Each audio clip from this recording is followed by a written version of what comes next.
Hello students, आज हम देखेंगे स्टैंडर्ड 12 के चैप्टर 7 का इंट्रोडक्शन। चैप्टर 7 है हमारा प्रत्यावर्ती धारा।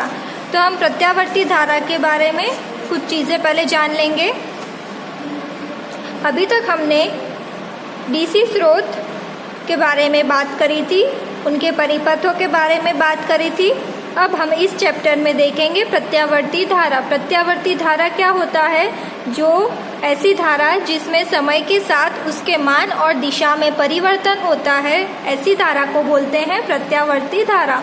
जैसे कि हमारे घरों में, दफ्तरों में जो धारा आती है वो सब प्रत्यावर्ती धारा होती है। डीसी स्रोत हम अपने घर में उपयोग नहीं कर सकते। अब हम एसी क्यों उपयोग करते हैं? क्योंकि एसी वोल्टताओं को ट्रांसफार्मर द्वारा आसानी से एवं दक्षता के साथ एक वोल्टता से दूसरी वोल्टता में बदला जा सकता है। अगर हम अपने घर में एसी की जगह डीसी स्रोत या डीसी धारा का उपयोग करते हैं तो क्या होगा?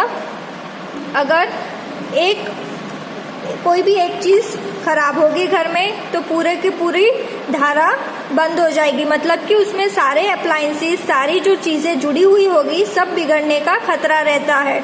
इसलिए हम डीसी धारा अपने घरों में उपयोग नहीं कर सकते। अपने घरों में हम प्रत्यावर्ती धारा यानी कि एसी धारा का ही उपयोग करते हैं। तो चलिए हम सबसे पहले प्रत्यावर्ती धारा की परिभाषा देखते हैं।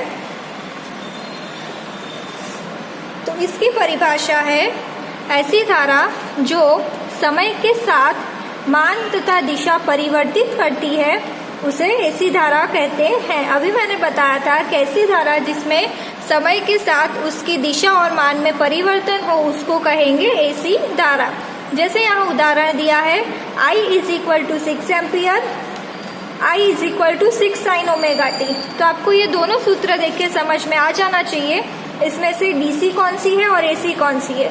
ऊपर वाली है वो डीसी है क्योंकि यहाँ पे समय के बारे में कुछ भी नहीं बताया। नीचे वाली है वो एसी है क्योंकि यहाँ पे समय बताया है, यहाँ पे टी का उपयोग हुआ है, समय का उपयोग हुआ है। तो ये होती है आपकी एसी धारा। अब अगर इन दोनों का चित्र बनाए तो कैसे बनेगा? ये अगर हम बनाते हैं तो यहाँ पे देखिए ये हो गया टी। डीसी धारा ऐसे जाएगी, सीधी ही जाएगी, एक स्ट्रेट लाइन होगी क्योंकि ये समय के साथ परिवर्तित नहीं होती। जबकि एसी क्या होती है? समय के साथ परिवर्तित होती है। तो उसका ग्राफ आपको कुछ इस प्रकार मिलेगा क्योंकि इसकी दिशा भी परिवर्तित होती है। तो आप देख सकते हो ऊपर जाएगी तो पॉजिटिव, नीचे आएगी तो नेगेटिव। तो इस तरह जो एसी धारा है वो समय के साथ दिशा में और मान में परिवर्तन करती है। इसलिए दोनों के ग्राफ में आपको अंतर पता होना चाहिए। डीसी में स्ट्रेट लाइन होगी और एसी में उसकी दिशा परिवर्तित होती है। अब हम बात करते हैं कुछ समीकरणों की। तो हमने पहले 6 चैप्टर में एसी जनरेटर के बारे में पढ़ा है। एसी जनरेटर में हमने एक सूत्र देखा था, epsilon = EM sin omega T. ये सूत्र देखा था हमने। अब ये सूत्र को हम R से भाग करते हैं तो क्या होगा? εr = εm/r sin omega T.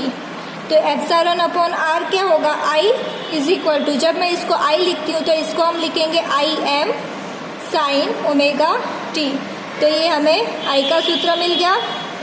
यहाँ पे ब्रैकेट में लिख देते हैं I बराबर है εr से और Im इक्वल है EM/r। ये चीज़ हमने लिख दी। अब हम देखेंगे फलन के बारे में। आपको पता होगा मैथ्स में फलन का सूत्र आता है। तो सबसे पहले तो हम फिगर बनाएंगे। चलिए ये हो गया मेरा फिगर। अब यहाँ पे आपको ये चीज़ पता होनी चाहिए कि औसत धारा एक दोलन में 0 होती है। एक दोलन मतलब कि यहाँ से शुरू होके जब ये यहाँ पे ख़त्म होगी तो ये हुआ एक दोलन। वैसे ही यहाँ से शुरू होके यहाँ पे ये हो गया दूसरा दोलन। तो जब ये यहाँ से शुरू होकर यहाँ पे जब इसका दोलन होगा तो इसकी कुल औसत धारा 0 होगी।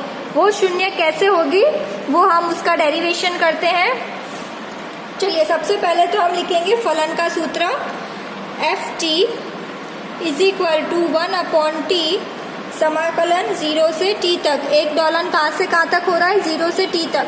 0 से t ft dt ये फलन का सूत्र है, मैथ्स में आता है तो आपको पता होना चाहिए। अब यहाँ पे फलन किसका है, हमें i के सापेक्ष में करना है, तो यहाँ हम लिखेंगे i is equal to 1/t 0 to t i m sin omega t। i का सूत्र क्या मिला था? i m sin omega t dt। ये यहाँ तक क्लियर है। अब हम क्या करेंगे, इसका समाकलन करेंगे। तो साइन ओमेगा टी का समाकलन होता है cos omega T upon omega. चलिए करते हैं। 1/t I am common, I am अचर है तो इसको बाहर ले लो, आई एम ये यहाँ पे हो जाएगा साइन ओमेगा टी का हो जाएगा minus cos omega T upon omega, और ये 0 से t तक यहाँ ब्रैकेट में लिख देते हैं। साइन ओमेगा टी का समाकलन होता है minus cos omega T upon omega. Clear? अब हम क्या करेंगे, ये दोनों लिमिट रखेंगे इसमें, तो क्या हो जाएगा I am upon T minus cos omega. अब ये कैपिटल टी रखना है, ये ओमेगा को भी मैं बाहर ले लेती हूँ, और यहाँ पे क्या हो जाएगा माइनस ये हो जाएगा कॉस 0। ठीक है, अब एक काम करते हैं, ये माइनस को मैं बाहर लिख देती हूँ, तो यहाँ से ये माइनस निकल जाएगा। तो ये इस प्रकार हो गया। कॉस 0 की कीमत 1 होती है और ओमेगा की कीमत होती है 2π/t। तो यहाँ पे लिखते हैं minus I am upon omega T cos, यहाँ पे लिखा मैंने 2π/t, t माइनस कॉस 0 की कीमत हो गई 1। यहाँ पे टी कैंसिल हो गया, पाई की कीमत 180, तो minus I am upon omega T cos 2 180 minus 1, इसकी कीमत भी 1 हो जाएगी। तो ये क्या हो गया minus I am upon omega T 1 minus 1 क्या हो गया? 0 हो गया, और ये 0 हो गया तो ये गुणा में है तो ये पूरा 0 हो गया। तो यहाँ पे आप देख सकते हो कि औसत धारा हमें क्या मिली, औसत धारा आपको 0 मिल गई।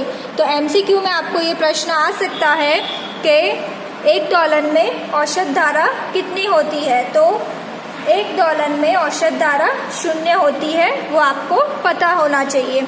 अब नेक्स्ट वीडियो में हम पावर के बारे में बात करेंगे और उसका सूत्र निकालेंगे।